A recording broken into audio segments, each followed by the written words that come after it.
Hello, good afternoon. Welcome to Bergen Kunsthall. My name is Axel Wieder. I'm director of Bergen Kunsthall. And we have today a conversation as part of our talks program on a beautiful Saturday afternoon.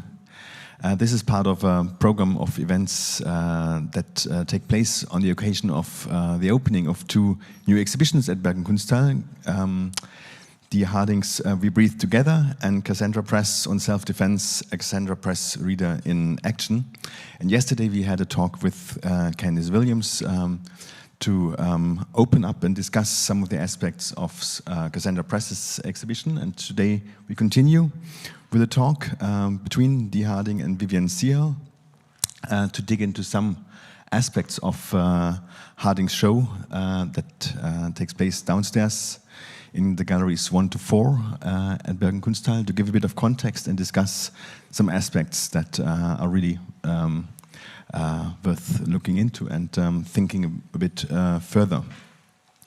I will just briefly introduce our two speakers today. Die Harding, who lives and works in Brisbane, Australia, and who's a descendant of the Bidjara, Gangalu and Garingbal peoples.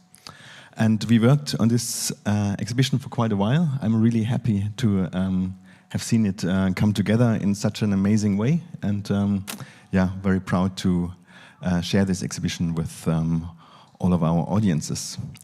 Harding has shown previously in many shows internationally and in Australia, just to mention a few, Documenta 14 in Athens and Kassel 2017.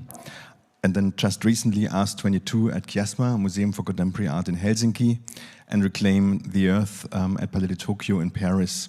And then also the 23rd Biennale of Sydney, and all of them in 2022. And Dee will be in conversation with Vivian Ziherl, a long-time friend and discussion partner, who's currently research and programs manager at Kunstinstituut Melly in Rotterdam. She lives between Amsterdam and Brisbane and has previously founded Frontier Imaginaries, an art commissioning and exhibitions platform. And she has presented projects with Documenta 14 also, and Stedelijk Museum, Amsterdam, and many others. And she has served as a curator for If I Can Dance, I Don't Want to Be Part of Your Revolution. And she just finished her PhD in curatorial studies at Monash University, which is also titled Frontier Imaginaries. Yes, just a few practical remarks. The talk today is live streamed. Those of you who are online and watch it know that. For the people in the space here, there are cameras in the space, and there's only one zone which is not captured by cameras in the very end of the space, so that's a safe space for those who don't want to be on camera. We plan with around 60 minutes for the conversation and questions from your end. And yeah, thank you both for being here with us, and thanks for having the talk today and giving us context and further insight. Lovely. Thanks, Axel. Thanks, Axel. And, well, it's really a pleasure to be here. Thank you so much for the invitation, Axel, and to all of the members of the Bergen Kunsthall team who've been very wonderful and warm and detailed in their support. I would like to begin really with, a warm word of congratulations, Dee. It's an incredibly exciting exhibition to encounter. Thanks. Having been familiar with your work for a little bit under a decade now, right. It's thrilling to see so many threads converging in this exhibition in terms of your very long-standing, dedicated and rigorous process of trying to come to terms with what an Indigenous aesthetics means within a gallery space, and specifically Bidjara, Garingbal and Gungalu aesthetics as well, which is not the same as representation. It's a show that also has an enormous amount of confidence in it. I think yesterday at the opening we were sort of using the word swagger even at certain points, which is something new. to see in your work. So we're going to discuss, I think, some references from art history, some of the long-going threads in the work, Great. and as three sort of reference points, I think I'd like to suggest the concepts of landscape, of presence and absence, Yeah. and of queer geometry. And by that, I think I mean geometry as a certain form of relation. Right. So, a lot of territory to cover. We'll see how we go for 60 minutes. Yes. But to kick off, I mean, very importantly, it's your first solo exhibition outside of Australia. It is. So it's your first solo exhibition outside of a context that, on the one hand, drives your work, but on the other hand, creates a resistance that you almost need to overcome in order to do your work. So I was wondering, how did you begin in negotiating what it means to transpose your accountabilities and your aesthetics to this presentation here in Bergen and in Norway? Right. And the first major show, solo show outside of Australia in Europe, one of the things that I'm constantly aware of is how to go away and also how to arrive or how to be somewhere. So the negotiations on which work to take and which context to offer, and particularly the generosity in trying to be vulnerable enough to offer a context for the work and why my family and I are interested in the things that we're interested in. And in doing that, coming from Brisbane in Australia, and also even maybe coming from central Queensland, which is about 1,000 kilometres from Brisbane, so already distance is a part of what we're doing there. If I'm living in Brisbane and looking to home communities in central Queensland and working there on the Turrbal and Jagera countries in Brisbane, and then looking to up here so far away in Norway, I might make a show with lots of big things and have an interest in transporting and sending and bringing to Bergen major works and major amounts of stuff. But one of the real interests of mine was to do what we're constantly doing at home anyways, coming back and forth between home territories, the economy of what we can share, the economy of what we can take and move and send away. So one of the real interests of the show is about sharing and trade and being able to bring work that's relevant all the way up here, but in a way which hopefully is responsible and with attention to the use of resources and the use of space, and then be able to build and make a show here in Bergen. In terms of that interest in trade, the exhibition gives a lot of images, but in fact it's really full of vessels. Right. Of course, there are many vitrines that have vessels of pigments, but many of the works themselves are vessels for pigments. So as images, you have these large felt pieces that on the one hand look like pelts, but on the other hand you've used them to sort of to transport material with you. Right. And I was wondering, what status do you have for those works at the moment? How do you see them? Well, exactly that, the vessels. They're the things that will continue to be relevant until they fall apart or they're no longer serving that use. And the use is like many of the colours and the pigments in the show are instantly identifiable by my family to a place and a location, and even the taste of some of those pigments. So how do I see the felts and the paperworks, which are the vessels, and those other objects which are vessels? They'll continue to be in the work and in the conversation for me until they're no longer relevant.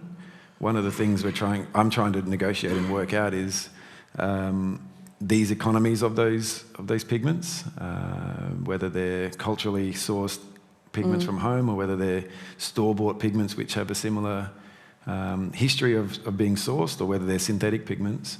But the wool and the paper used to solidify or used to prepare the pigment that then I can bring away. That paper is, of course, considered, and it's as relevant and can get used as long as it can sustain the use. But also, I hope that those felts will have a life well beyond this exhibition and many others, that they would continue to be going back and home, back and forth, saturated with the pigment and saturated with the gum arabic, and then made use of and enlivened, and then maybe shown in different contexts in different places. That sense of traffic and circulation feels as though it pushes back against the frames that are often placed on Indigenous aesthetics historically in Australia, as something that's fixed, as something that's authentic, Right.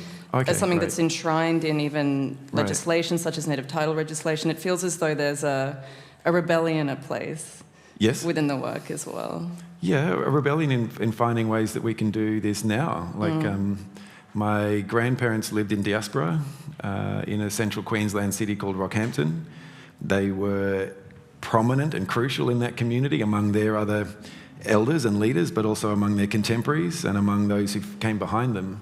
So in terms of a rebellion and a place within Australian art making, those people set up a way of ensuring that we have a sense of who we are and that we have new ways that are available to us to live in our contemporary lives, because they needed to do that and they insisted that we have a connection home. So one of the things that I've had the fortune of, but also been facing the question and often a challenge, is how can I continue to make the work that's important to me and do my best to be culturally safe and be attentive to the cultural concerns for me and my family and the places we're in and working in, but then also be able to share that with audiences. So that's where the paper and the wall come into this particular conversation. In a pretty consistent and long-term conversation about how and what and why can we do certain things. Wool is quite safe, paper is quite safe, and the gum arabic is specifically related to being an acacia tree, related to the 1,400 species of acacia in Australia, on the Australian continent. So that cultural linkage is immediate, but also it's bought from a store and it's come from another industry produced more than likely in North Africa. So the acacia gum even itself is another safe way that I can, rebel against what contemporary art by Aboriginal people is meant to be. I'm under clear instruction by my grandmother, in fact, that there are certain art styles which were not for me, and that there are certain art styles which are our inheritance. And one of the cores of those art styles is pigment and colour and the methodology and what's the point and why are we doing it. So iconography and content can come along simply in the fact of knowing who you are and knowing what the methodology and the materials are you're using. There's a number of playful presences in terms of the pigments. There's some works that are called Bidgera Red. Yeah. Woorabinda Red? Woorabinda Red? Yeah, right. Bidgera Yellow. That's right, yes. Yes, and Woorabinda Red, which are, for context, locations. Yes. So they're forms of landscape themselves, but they speak back to Yves Klein. Yeah. They speak back to this kind of notion of creating a brand of a colour. And my question to you is, to what extent are you in affinity with Yves Klein in this, or are you in a playful and teasing opposition to that gesture? How do you situate yourself? Depends on the context, that's the truth. A bit of both, though, but of course I've learned a lot through Klein's work and through art historians inferring into or reading Klein's work.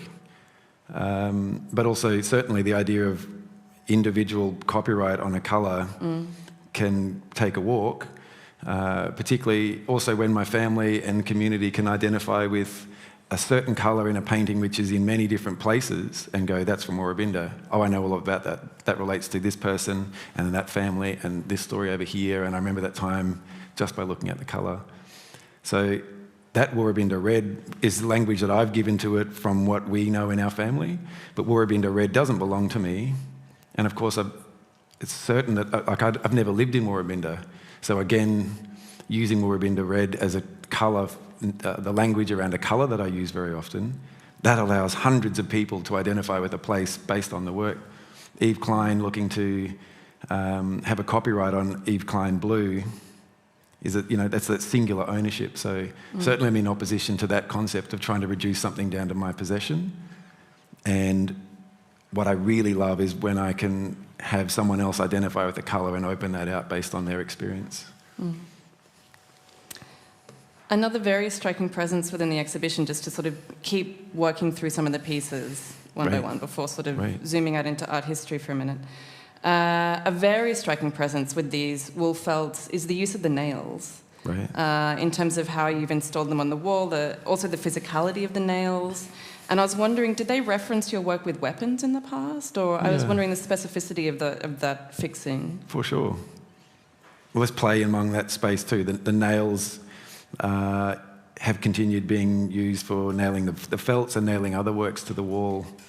As part of my studio now, the horseshoe nails are a thing that is just present in my work. They're horseshoe nails. They are horseshoe nails used for fixing, shoes to horses' feet by farriers.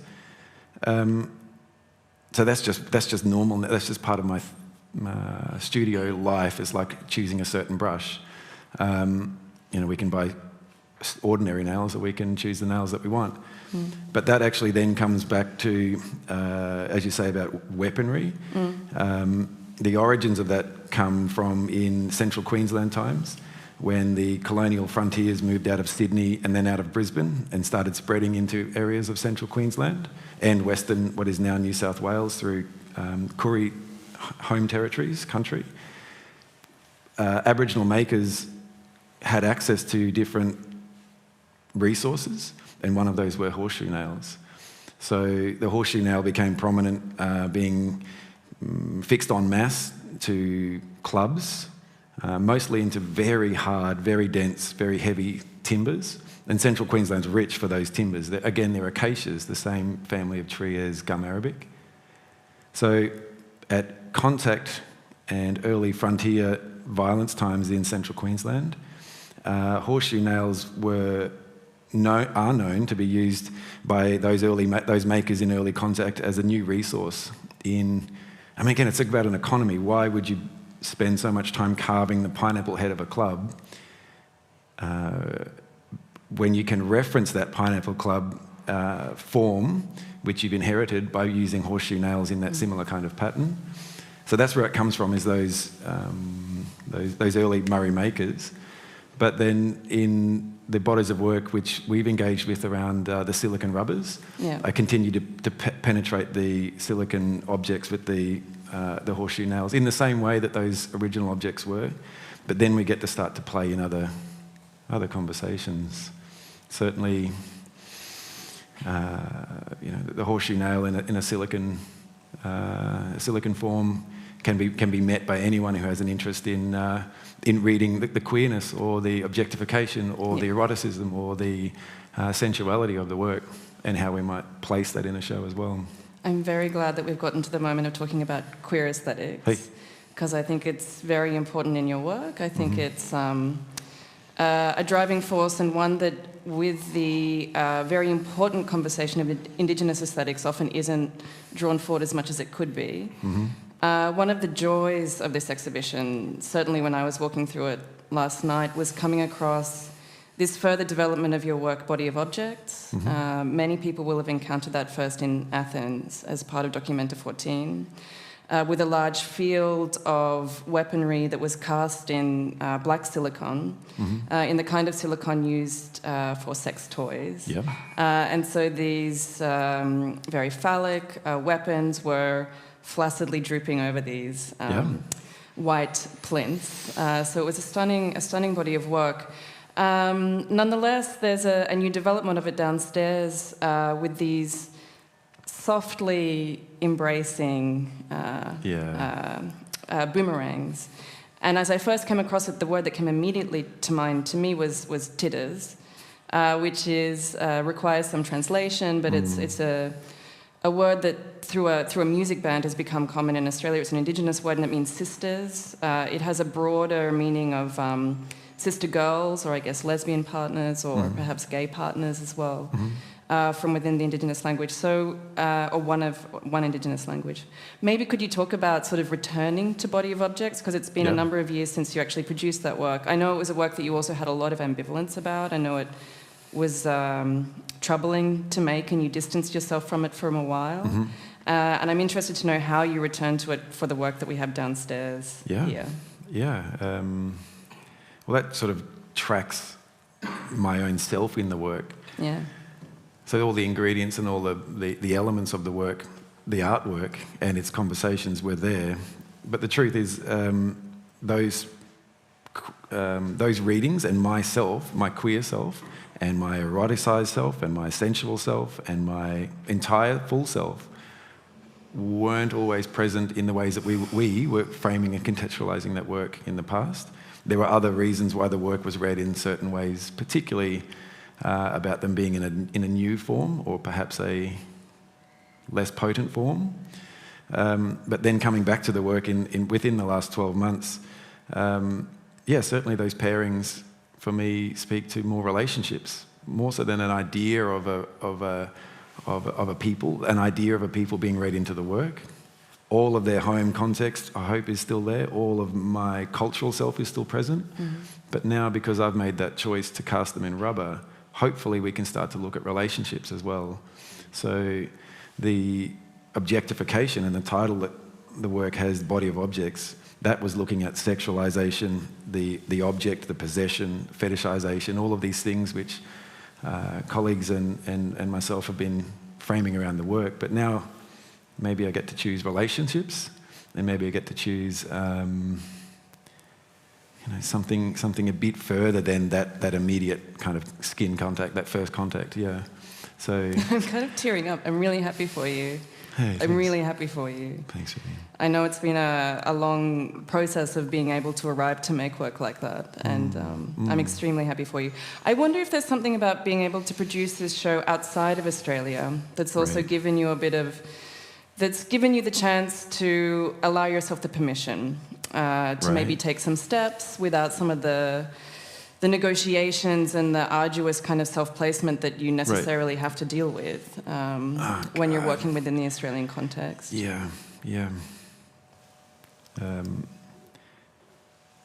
Defensiveness is the first thing that comes to mind there. When I look around how to come into a conversation around that, the truth is I often feel like I'm shifting through which defence or which thing am I going to use to defend or protect the space when I'm presenting a work in Australia. And so the opportunity to come into the world and to make shows and also become so personal in the shows in the world means that some of those can be forgotten if I choose to let them go, some of those defensivenesses or self-defences. Certainly because the denial and the instant shock of being met with, one, a homo, two, an Aboriginal person, and B, three, someone who's willing to perhaps present something uncomfortable to an audience in Australia, that often has me ready for that. And then I have learned that there are flinches and these kinds of things that occur in Australia which I haven't noticed in the world. And this is being completely shared open in that I then get to loosen up and have some other freedom. Our other colleagues in different parts of our practice have talked about what it means to go into the world as an Aboriginal person and to go and meet other conversations and communities. And as an artist making work and meeting new spaces, it just means a lot of that baggage isn't present. And this is what these old people were working to do, is to constantly return to their sense of well-being and their sense of self.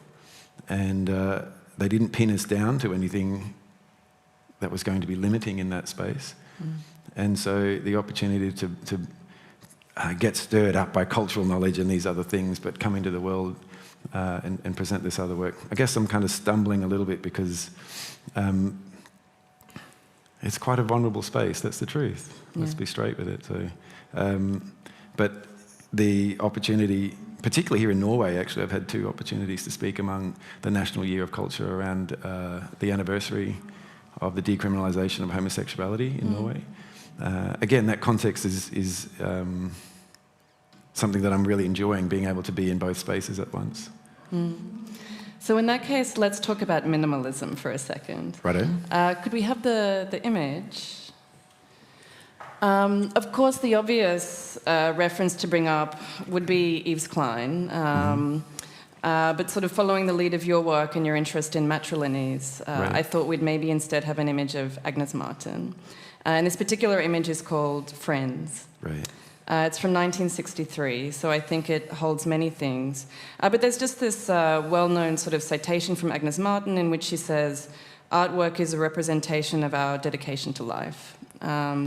And I think it's I think it's something that's very true of your work, but then has another very deep resonance if you consider that life is the survivance of Bijara, Garingbal, and Gungalu life as well. Right. And I think in terms of a minimalist aesthetics, then you're talking about a very particular literacy of materials. Yes. I mean, you've sort of mentioned that already Yes. with the significance of the horseshoe and the significance of these ochres. So I wonder if you could address your work to the legacies of minimalism from that situated perspective.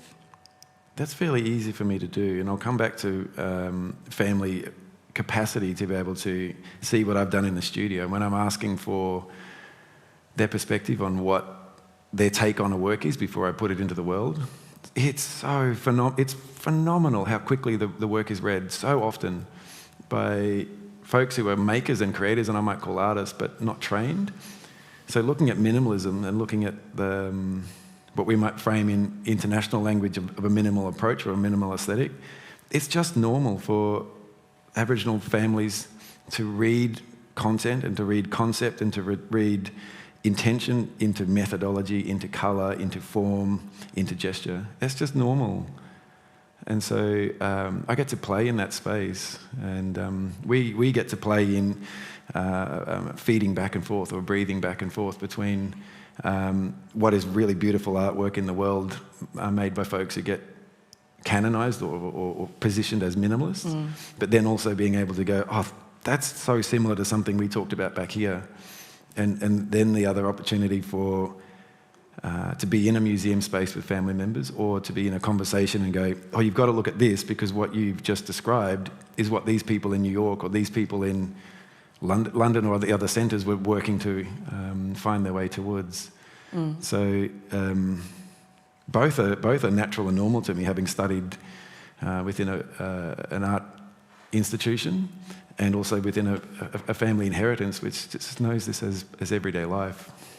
It's a very powerful intervention, particularly in the context of Australian art history, that has, for a very long time, historicised and described itself as being derivative, as being sort of the derivative art history of a European and American tradition. And if I understand correctly, what you're saying is that if you want to talk about colour field painting, right, well, Bijara did it first, or Bijara have been there the whole time. Oh, God. Some of my uncles, when you talk about colour field painting, that Bijara did it first, some of those people can just look at a colour and know where it's come from. And then from there, so much opens out just by seeing which tone or shade of colour in an ancestral place, where that comes from and how that got there, and possibly whose people that were. Any of those stories start to open up if you're the right person to be in that conversation. So it comes together with a literacy of geography. Yes. It comes together with a literacy of political, social structures. And genealogy and, yes, political and social and genealogy and what do we call that? So kinship's the all-encompassing one for all of that. And look, I'm not the person to have that conversation. I've been very privileged to have enough contact with those conversations to recognise the potentials that, someone like Rothko, or you sit next to a Bijara cultural person who knows what they're talking about, and they just keep doing this. And this is why, say, for example, in the title work of the show, We Breathe Together, if there's multiple reds in that panel, I can differentiate between the tones of the reds and which place they are, and then whose family that is, and then who won't, Yeah. And I'm not the only person that can. I've learned that from people who taught me that. So let's continue on, because I think it's also really important to insist on contextualising your work in Australian art history as well, that might be less familiar internationally. Because in a sense, you stand on the shoulders of many giants. You've mentioned your family, but also within a very particular, I would say almost a school of Indigenous art from the city of Mianj in Brisbane, that over a number of generations now has really challenged the possibility of being an Indigenous contemporary artist. So there are two artists that I was interested for you to respond to. And the first is Gordon Bennett. This is a very early painting by Gordon Bennett, but I think it really conceptualises the stance and sort of the intervention that he made. It's from 1988. It was a painting that Bennett made, in fact, when he was still studying. It's called The Outsider.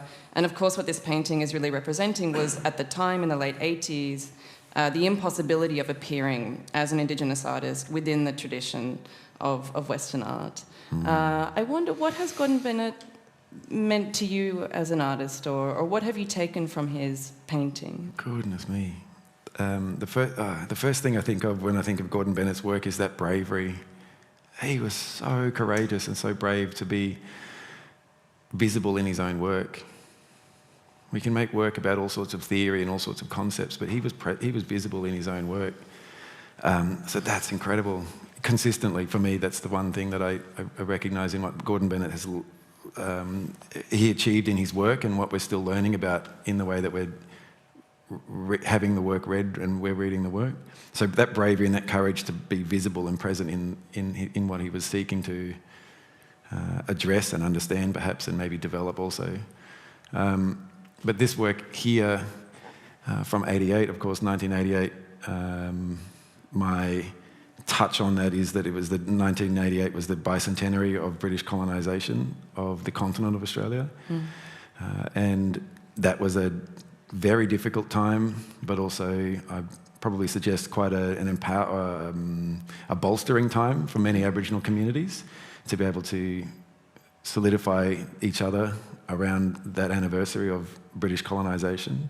And this idea that on the 26th of January we're going to celebrate a nation which was founded on utter violence, full stop.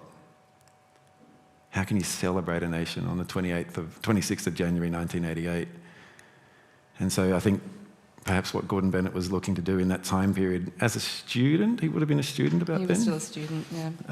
At the same university that you went to. That's right, yeah, Queensland College of Art. Chewing on some of those, not chewing, I won't even try to infer what he was doing in terms of his own experience, but what is left for us are those those confrontations and those interfaces between how do you move forward in a place. Look, let's be the truth. We cannot kick the stone back down the road. And then, so how do you do that in yourself? And then how do we do that with each other together? It's to swing back to one of the things I'm trying to learn about in making the work that I do. We Breathe Together is in that space. How are we going to do this? And what are we going to take responsibility for each and together to be able to do this? And people like Gordon Bennett were brave enough to depict and to let us see the difficulty of that. Yes. But also some of the immense intelligence, some of the immense capacity to confront that and to synthesize and to learn enough about yourself so that we're still learning through what Gordon Bennett has left. I can't overstate that. So the immense intelligence and the immense capacity to look at yourself and what's going on around you and synthesize that and make artworks about it is very important. So this painting here in particular, to be able to, sit at the buffet and have all of those ingredients of art history. Yes. Yes, and I think that's one of the things you really share is a real willingness to embrace a literacy of art history and to critically navigate it. Yes. The other artist that I was interested to call your response to is Judy Watson. Right.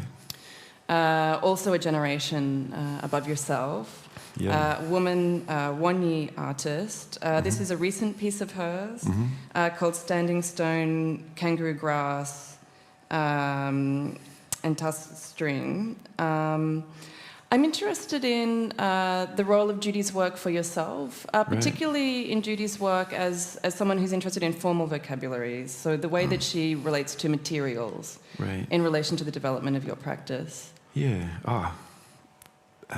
That's a big answer. Yeah. That's a few days walking. But Judy's again another person who has all of these skills, studio skills. Judy was one of my exemplars in my honours year, and in looking at research methodology from the studio to demonstrate the contemporary art as research. That was something that was occurring in Brisbane at the College of Art I was at that moment. How do we value studio methodology as research? And Judy was one of my exemplars, was doing that 30 years before I came along. Research in her practice and research in her work, but probably her personal life as well, I guess, feeding into the end results we see in her art making.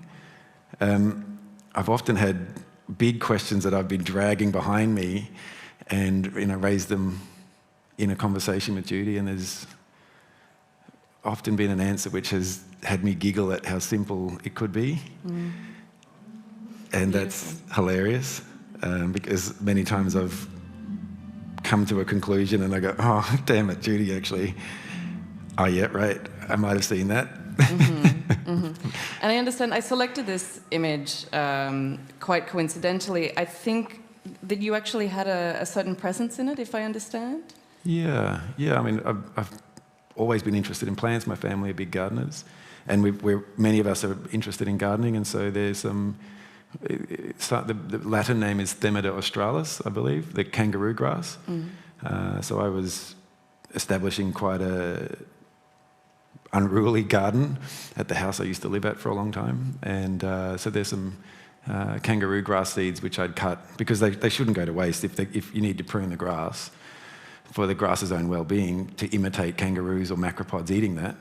If I need to imitate it being useful in the environment, well, what do I do with that? Well, here's an artist who's heavily involved in looking at botanical references and those shadow forms. So I was able to offer them to Judy, and they've arrived in the work. But those interests in using what's around us, and particularly botanical knowledge, that's something that I get to really enjoy and love in my own space, but then it's one of the ways we've been able to interact over the years. Yeah. Beautiful. We might soon open up to question and answer from the audience. I just wanted to ask one question, which is an obvious one, and I can't not ask it. And it's the most basic question on earth, but I've never seen you paint on a ceiling before. It's a very striking feature of this exhibition. No. Right. And I wonder what it was that drove you to occupy the ceiling with your painting and as part of the exhibition. Yeah.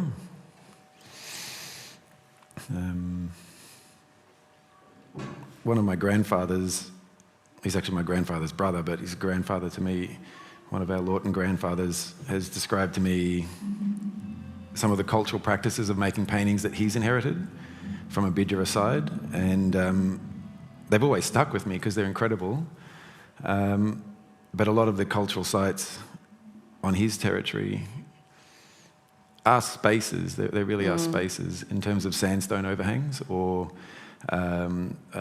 areas in sandstone ranges where the landscape has created an internal space. So Grandad Bill has talked about some of his inheritance as a Bidjara man in the ways that Bidjara ancestors or the estates of cultural estates on his territory, he's described some of those to me over the years. And they're familiar, and they sit behind here as a sensibility. Yeah. And in 2019, I had the opportunity to be making work with Daria de Beauvoir in the Lyon Biennale. And there, through the process of making that work, I arrived at painting the windows of the old Fagor brand washing machine factory. And there I used gum arabic and store-bought ochre, or store-bought natural pigment. And I was looking to, at the time, sort of stain the glass or use those natural materials and use windows to generate spaces of uplift, or to uplift a space. I'd been doing that through a range of modes. And then arriving here with literally actually some of the same pigment that I used in 2019 here with Axel in the Bergen Kunsthall, the glass ceiling, which has the skylight effect.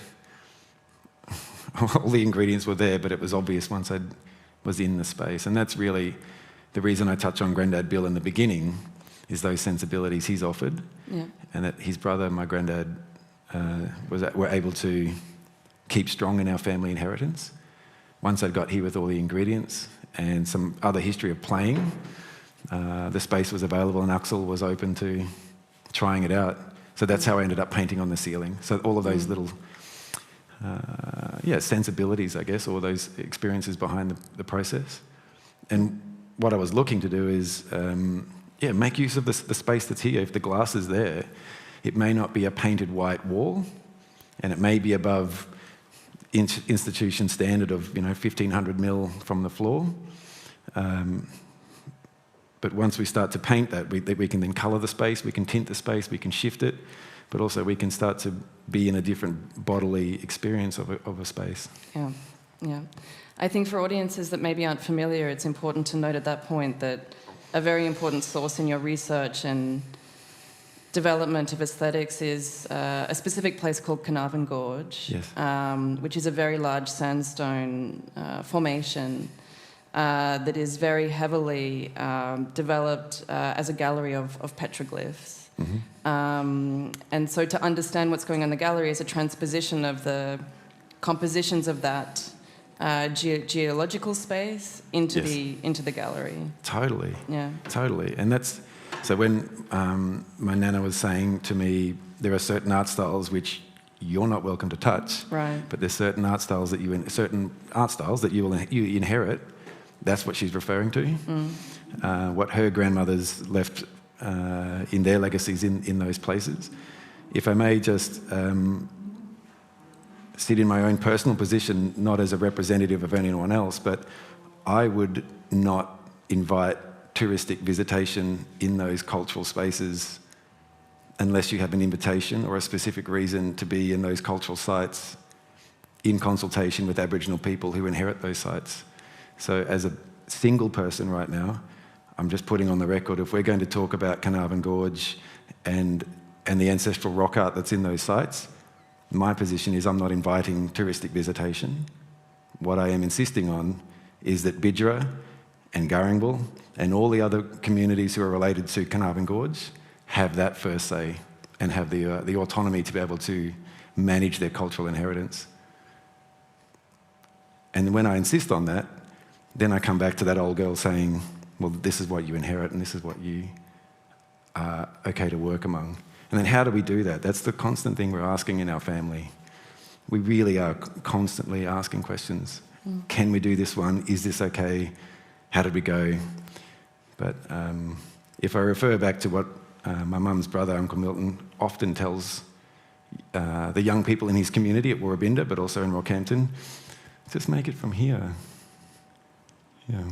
Well, with that, perhaps we'll have some time for any questions from the audience, in case there are any. I think there might be a microphone for the purpose of the live stream.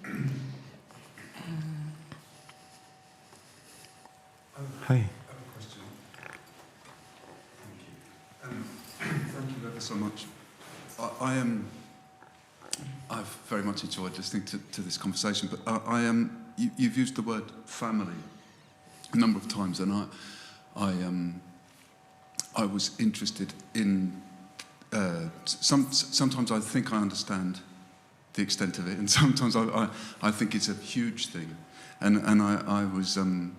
It feels like you're talking about a kind of family inheritance, like you're almost continuing the family business or something in the way that you could talk about our historical legacies that we work into as well. But I sometimes it sounds like your family, in another kind of understanding of it, are present in a different way in the studio, that it almost feels collaborative.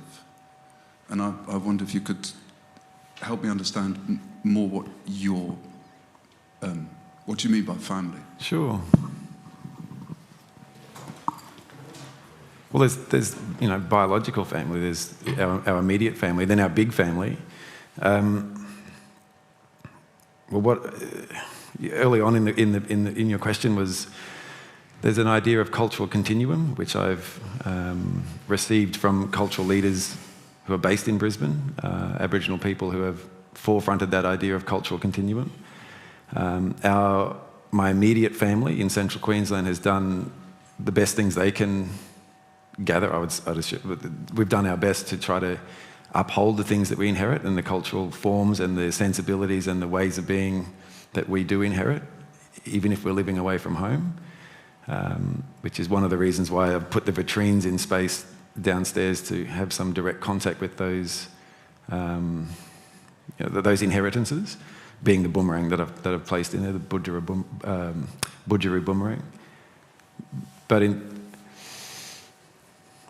maybe somewhere under there I could hear the question, which has been fairly well resolved in Australia, I'd suggest, if you've got any sort of awareness of art making in Australia, that ownership of forms is often shared ownership, and that in terms of an inheritance, it's like other parts of the world where a food style or a music style might come from a certain place, so that's where it belongs. The things that we're interested and motivated as a family in terms of asking about family, and ours encompasses all sorts of backgrounds and all sorts of sort of genetic. We're quite a mixed big family. But when we actually really look at it and we gather back out here, there are foundations of what we're doing and what we're interested in, and they're the kind of things that I try to bring away from home when we're working away. And when I do have the opportunity to work with family members, of course it's collaborative. Very often it's easy, that's the truth of it, it's easy for my family to step into an art institution and just switch on as cultural people. We might have trained and we might study, we're always trying to develop the discourse around what we do in institutions and kunststalls and galleries. And when that space is safe enough for some of my family to come in and join an exhibition process, it just happens all the time. They switch on as cultural people, and we learn from what occurs in the gallery space at that time. I've worked with my mother, Kate Harding, quite a bit. I've worked with her brother, Milton Lawton. I've worked with his son, Will Lawton. My cousin, Hayley Matthew, I've worked with quite a bit. And Jordan Upcott, her younger brother.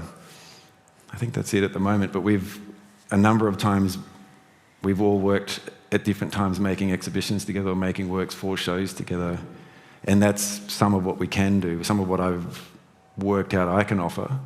I can play in my life as an artist, and I still learn when my family comes into that space and they click on, when they're able to switch on as cultural people. Yeah. Is that where you were going? Or? Yeah. Okay, cool. You've referred a number of times to a hardcover book here. Maybe you could also, by way of answering that question, just quickly let people know what you've been holding on to here. Yeah, this is, without opening out to the world, this is a book that I've brought with me on my travels because in 2013,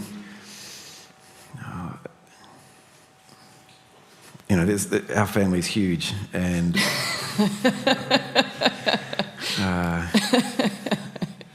once we start to draw it up on the wall, we'll probably have to start erasing some to be able to put it in there. But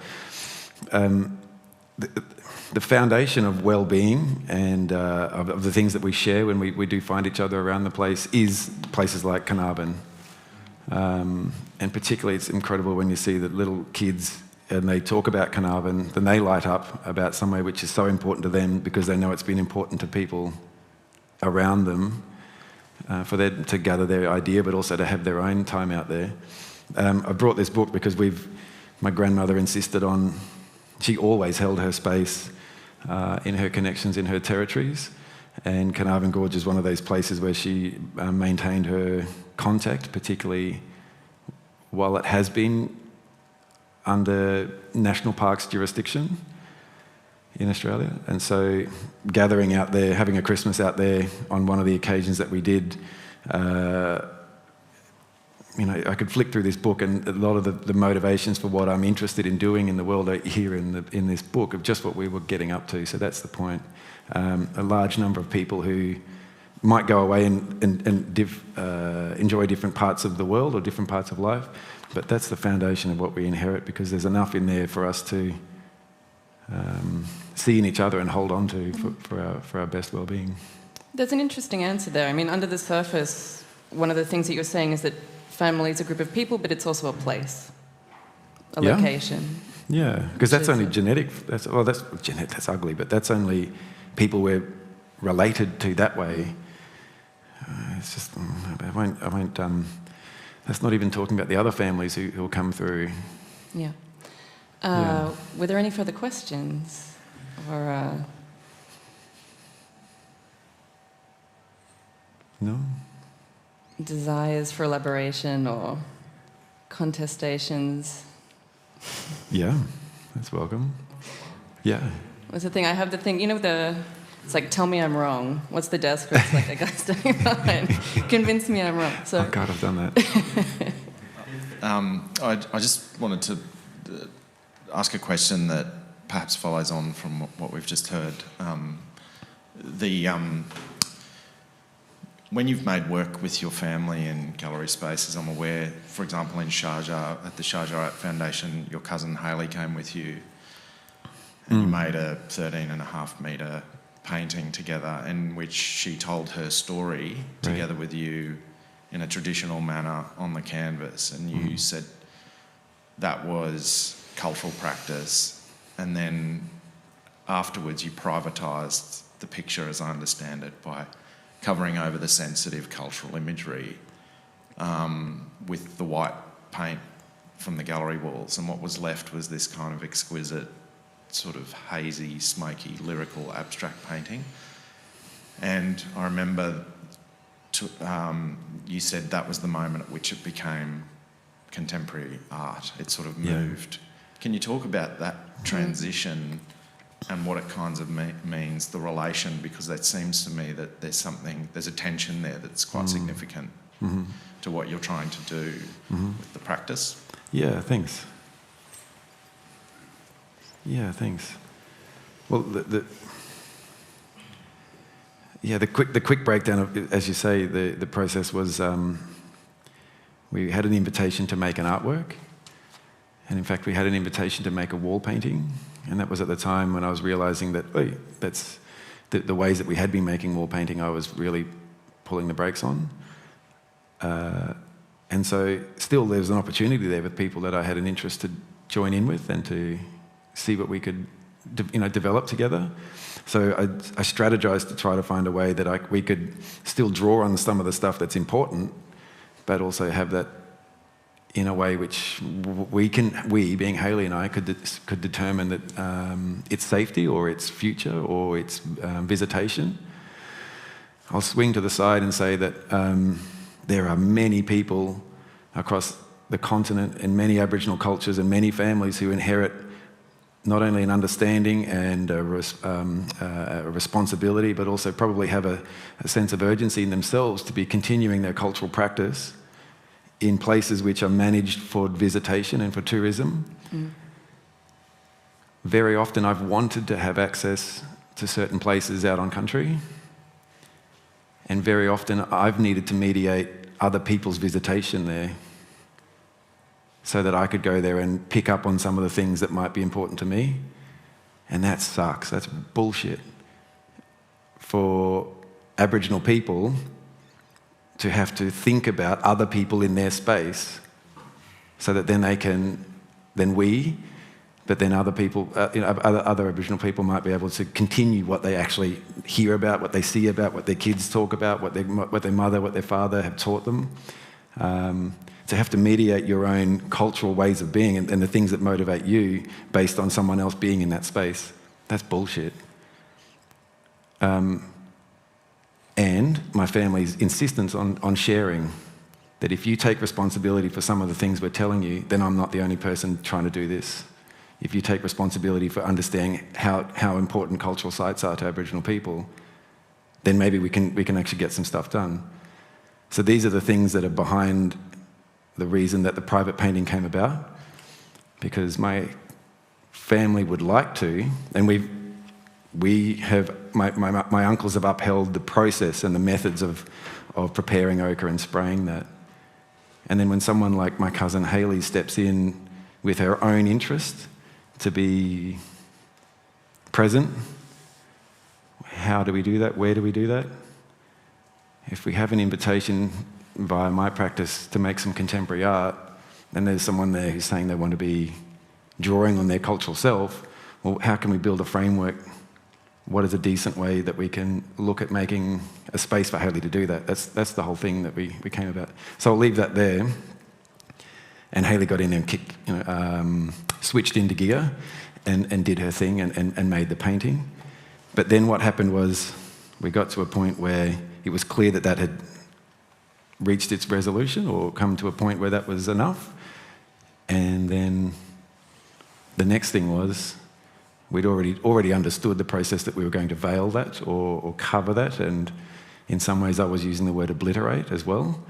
But then that's when I can switch into gear in my training, and where we used the wall paint from the meniscus of that space and encapsulated that work and kept it there so that the very few people who had access to seeing what that looked like, Hayley had determination on how that was presented and still can choose how that is read in the world, what she's offered behind that painting. So I learned some things through her ability to navigate both of those spaces as a cultural person, and our colleagues in the contemporary art world have helped perhaps a new way for these things to be enlivened in contemporary life. Does that make sense? It also speaks to power relations as well. Yes. It's like you took back the power to reveal what to reveal and what not to reveal. Oh God, yeah. Because, oh look, I'll take it easy, but you know, Hayley's mother, Auntie Karen Lawton, was a ranger for 10 years out on Carnarvon National Park, a senior Aboriginal ranger as a mother of 4. That's incredible. So Auntie Karen is a big power cord for us in the space and the work that she did for 10 years living on Carnarvon, and that's Hayley's mother. So in terms of power relations and these kind of things, when we've got our family members, particularly female leaders in our family, female elders, holding those spaces and living among their cultural practice, when their kids come along and want to be involved in that as well. We know some of these and we know some of these, and then there's those other choices we need to make so that it can be facilitated. I have, unless there are any further questions, yes, one more question. So my question is sort of broadly around site specificity in your work. You've spoken about how sort of some of these materials and pigments come from a specific place, and in the works, you and other members of your family and community would be able to sort of almost see them as an interface for a particular place or cultural memory, and also family as being linked to site in the case of Carnarvon Gorge, and sort of transpositioning some of these material strategies into these institutional spaces. So I'm curious, just like, what does that mean, or what can we sort of think about how this might evoke sort of maybe a migratory politics of site specificity, or even sort of a queering of site specificity through sort of an intentional or productive displacement or distribution of site? Wow. Yeah. I think, well, certainly, surely from my perspective, there's a difference between coming and telling an ancestral story in a place away from home and drawing upon cultural knowledge in a place away from home. I would suggest there's a difference between the two of those. So site specificity and perhaps a queering of that. And it hasn't been done before in my family. So we're listening and learning as we go. And in many ways that's a queering in my take on how to be in this body and do and be all the things that I want and need in my life. So in terms of that's slightly, we're choosing to try things out. Yeah. Does that go somewhere to where you were? Yeah. And I guess I'm just thinking about, just curious to hear you maybe talk about like how site functions. Like, just you think about sort of the origins of these materials being so evocative of a place, and like what that does to another place, like this idea of almost, bringing the site here. This idea, it feels like displacement, but also maybe it's something more productive or radical, if you will. I'm not sure. And perhaps maybe there's an element of institutional critique. I'm curious about that too, Right. and your relationship maybe to those histories and strategies, you know, coming off the conversation around sort of bringing the pigment onto the ceiling and sort of allowing it to bleed into sort of the walls of the institution itself, and also these moments that Joss was just speaking to in terms of, you know, these moments of opacity and reveal, or opacity and disclosure, and sort of mobilizing sort of forms of cultural inheritance into these spaces, how that might or may not sort of vibe with a sense of institutional critique in terms of your intentionality. That's a cracker. Oh, look, okay. I don't really care much for institutional critique in my own way of functioning. The invitation perhaps for me, the invitation to be involved and me choosing to pursue the work that I do, that's probably the institutional critique there. And let's just dance, let's just get into it. So sometimes I'm brought back to having to remember institutional critique, or when you talk about bringing sight into space, into another space. Early on, that's really what I was trying to do. That's the truth, and it's kind of documented against the work that we were wanting to tell a story in that space. And the more experience I've had, I now make choices to pull that right back. So that's where we can come in with abstraction, and that's where we can come in with methodology, perhaps. But not shying away from the fact that these understandings, and the word I keep using is sensibilities, that they're present and they're just coming out anyway. When I sat for 4 days listening to music, developing the show, that's when I realised that the ceiling was available there. And I didn't set out with that as a rationale, but in just the institutional critique was that I was already here. Axel had the invitation and I could be here. And the institutional critique is just getting on with it. The invitation was here, and a space was made and generosity was made to be able to come in and warm up. And so here in this instance, I haven't sought to bring a place here. I'm trying really my best to be aware of that, because in the past that was a real intention. And one of the things I am aware of is the necessity for Sami families and communities, and for their cultural inheritances to be more prioritised inside institutions across Sápmi and Scandinavian and Northern European countries and institutions. That is not a story for me to tell, but it's my insistence that institutional understandings and people anticipating what they might engage with in a museum, that's a baseline. So it's not my story to speak for Sami people. I've offered a genuine acknowledgement of Sápmi and your families and your communities here in the far north, in the exhibition. And in terms of institutional critique, probably that's a baseline for me, a baseline for what we might expect as audiences or others working, that diversity, I mean, we've just touched earlier on about queer work and queer ways of being inside institutions. Diversity shouldn't be a program. Often the program's necessary to see it through and to see it established, but as a baseline, it should just be an anticipation. Inclusion shouldn't be a program, it should just be anticipation, in that we might see ourselves and our friends in the spaces that we're enjoying. So often, perhaps I'll leave that there, Does that go there? Yeah. Thank you. So, as I anticipated, we've run a little bit over time.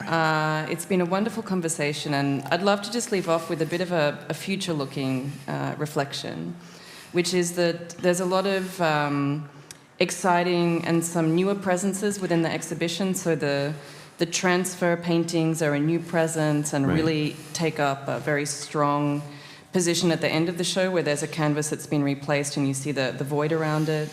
The felts are sort of loud and proud in a way that sort of is quite new in your work. I wonder if there's anything in the exhibition that you're sort of ready to retire. I wonder if there's anything within this very sort of generous and capacious assemblage of threads of your practice that you've brought together here, that this exhibition is the end of the road of. I wonder if there's anything that you'll let go of after this moment. That's a good question. What I'm prepared to leave with my family is the processes now of preparing and spraying ochre by breath, because there are enough family members, enough people in those around me who have had experience enough to claim that as their own. And I hope that we've been able to leave some room for that inside what is considered contemporary art coming out of Australia. In addition to those who were already doing it, like Mr. Nilsson from Brisbane, who passed away a couple of years ago. He was doing that for 30 years. Mr. Nilsson from the Proper Now Collective. What might I leave behind?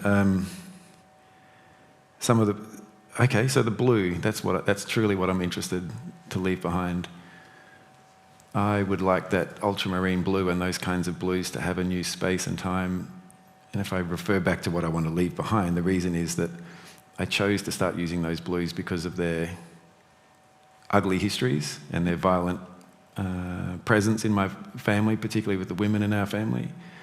But what's going to be helpful is to leave that behind and be able to start to make with that blue, independent of Yves Klein blue and independent of Reckitt's blue. Yeah. Okay. So things to look forward to, a new blue within the practice. So I think that then marks the end of the conversation. Thank you, Dee. That was terrific. Thanks, and congratulations on the exhibition. It's really a marvel. I appreciate your insight and the time in the conversation. Thanks. Deep pleasure. Thanks for joining us. Enjoy.